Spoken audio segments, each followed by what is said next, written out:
என்ன சொல்லி கொடுத்தாங்க அவங்க எனக்கு ஒன்னு வச்சு கொடுத்துருக்காங்க. அதுல உனக்கு என்ன ஹோம்ஒர்க் கொடுத்தாங்க? ஒர்க் ஷீட் கொடுத்துருக்காங்க. என்ன படிச்சம்மா இன்னைக்கு ஸ்கூல்ல?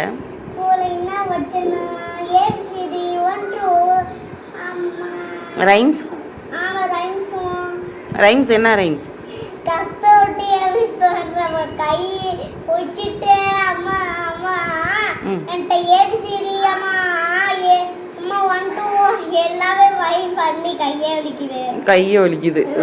வலிக்கும் அப்ப நல்லா படிச்சாதான் பெரிய பெரிய என்ன ஆகுற? போலீஸ் ஆக போறியா? பரவாயில்லையே. போலீஸ்னா என்னன்னு தெரியுமா உனக்கு? என்ன